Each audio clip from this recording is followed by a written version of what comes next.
So ito mga sangkay, pandaigdigang balita po tayo ngayon, nagkakagulo po o patuloy na umuusbong ang kaguluhan ngayon doon po sa South Korea.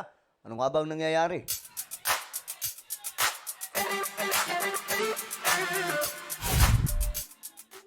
Hello, what's up mga sangkay? Magandang oras po sa lahat ng mga kababayan natin, sa lahat ng mga solid sangkay na nanonood ngayon. Sa lahat po ng solid sangkay, mag-comment po kayo sa ibaba ng hashtag Solid Sangkay, kasama po ang inyong mga lugar para syempre magkakilala po tayo dito sa YouTube. Sa mga nanonood po ngayon na hindi po nakakapag-subscribe, alam nyo na po ang inyong gagawin mga sangkay dahil dito po, nakarating na po tayo sa 1.37 million subscribers. Aba, ang dami na po natin mga sangkay, parang kailan lang no? Madaragdagan na po tayo ng panibagong 100,000 mga solid sangkay.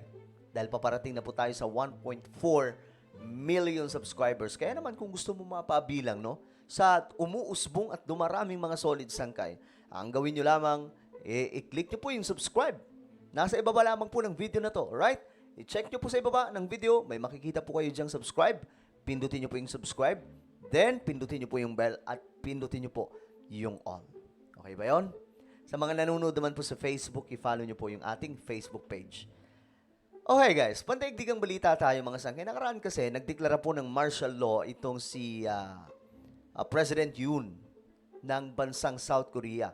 At alam nyo, medyo masalimuot po ang sitwasyon ng presidenteng ito ngayon doon po sa Korea. At hindi po natin malaman kung makakasurvive po ito. Dahil nga po, kino-call out na po siya ngayon ng maraming mga tao doon. Well, hindi ko alam kung super majority na mga Korean, pero marami pong mga protesta ang nagaganap mga sangkay. Dahil po sa 6 na oras na martial law, na diniklara po mga sangkay.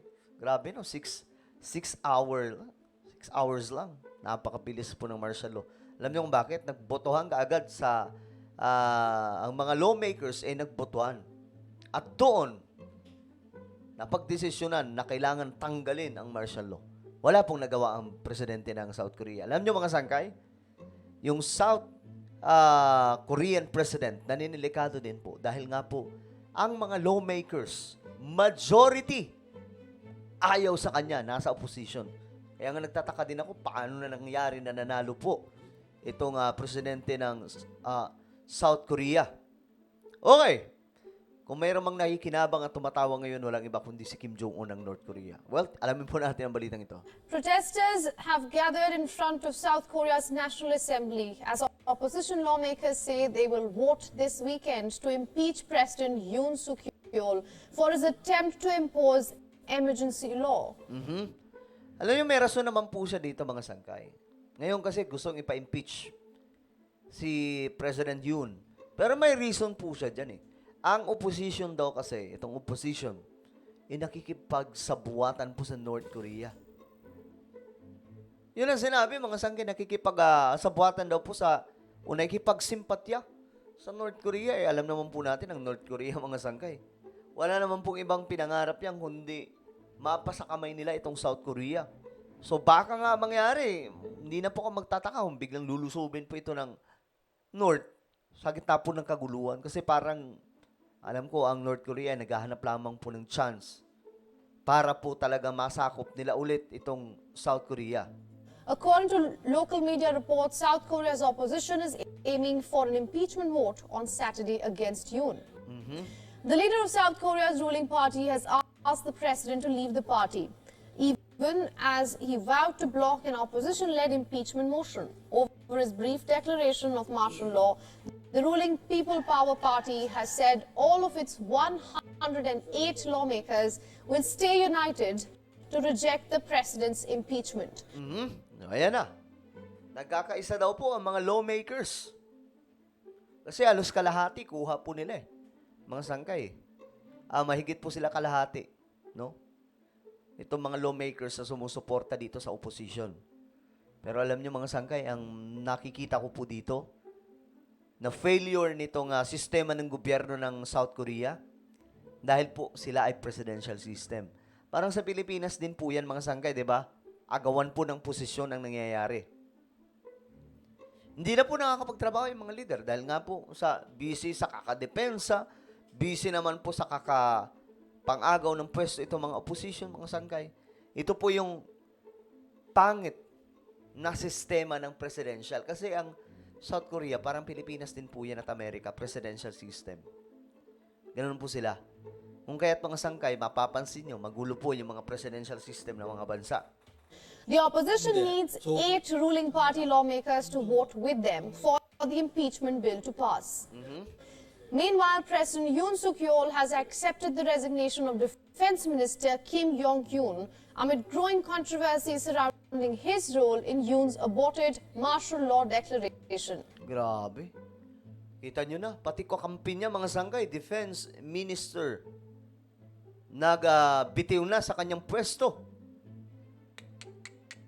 Ewan ko lang, mga sangkay, anong kahantungan ng presidente ng South Korea? Kasi, alam nyo, ganito kagulo itong sistema ng presidential system. Kailangan pa po ng impeachment para po matanggal. Kung sa ano to mga sangkay, sa parliamentary system, kusa na po siyang bababa kung mayroon po siyang ginawang kalokohan. If the impeachment bill against Yoon is approved, it could trigger a major political crisis in Asia's fourth largest economy. Yoon's ruling People Power Party is divided over the crisis, but said that it will oppose the impeachment. Okay, so ito nga mga sangkay, marami pong nagbabalita dyan. Protesters have gathered en masse in Seoul for the second night as the chaos from South Korea's short-lived martial law decree continues. Now, these are live pics from Seoul, where you can see protesters. Yan yung mga sangkay, kung gaano po kagulo ngayon, nagtitipon-tipon na po sila, parang ala EDSA. Protesters I was just talking about these gatherings are of course in response to the events of the last 24 to 48 hours. The demonstrations we are seeing there, protesters holding candles, flags being flown, and speeches that are being made. These are largely peaceful protests in the South Korean capital. Now, impeachment proceedings have been tabled in Parliament for President Yoon Suk-yeol after his shock declaration on Tuesday night. But now his ruling People Power Party Pero says hindi po ito yung super majority, no, na nakikita po natin. Yung mga naghiingay ngayon, yung mga nanggugulo, ito po yung mga parang hindi naman po sila matatawag na super majority kung ganun lamang po sila kakaunti. it will oppose the motion. And let's go back to Seoul now, where a mass demonstration is taking place in the South Korean capital in the aftermath of the martial law being declared by the president. Now, East Asia correspondent Kathleen Calderwood is there and joins us now. Kathleen, what's the mood like on the streets of Seoul? You are at the protest site over the moves to impeach President Yoon well in motion. Grabe, no? So, tingnan natin yung nangyayaring ito mga sangkay. Ayan po, makikita nyo sa likod, oh. Ng reporter, sobrang daming tao. Ito din mga sangkay, ganun din po ang ginagawa ng mga reporter dito. Bising-busy sila sa paghahalungkat dito sa nangyayari doon po sa South Korea. Interest groups and political parties as well have been protesting and making their voice heard with regards to what has happened here in the last 48 hours following that decree for martial law, even though now it's been rescinded. Now, there is a candlelit vigil that's happening this evening as well, and now that the working day has ended, we are expecting those participants making their way to these rallies to increase. Worth noting as well. Okay, so hinihintay pa po nila na mas lumawak itong rally na ginagawa nila. Well, tingnan po natin. Well, ano po ang inyong opinion mga sangkay? Tingin nyo ba talagang may kasalanan itong presidente ng bansang South Korea? Ano nang mangyayari sa South Korea? Lalo na bang gugulo? Masasakop ba sila nitong itong North Korea? I-comment nyo sa ibaba ang inyong mga opinion. Meron po tayong isang YouTube channel mga sangkay. Ito po ay Sangkay Revelation. Dito nag-upload po tayo ng mga video na kapupulutan po ng kaalaman at aral patungkol po sa mga Bible prophecy at iba pang mga kaalaman na nangyayari sa ating mundo. Hanapin nyo lamang po ito sa YouTube. Kapag nakita nyo na, i-click nyo po yung subscribe, i-click ang bell, at i-click nyo po yung all. Ako na po yung magpapaalam. Mag-iingat pong lahat. God bless everyone.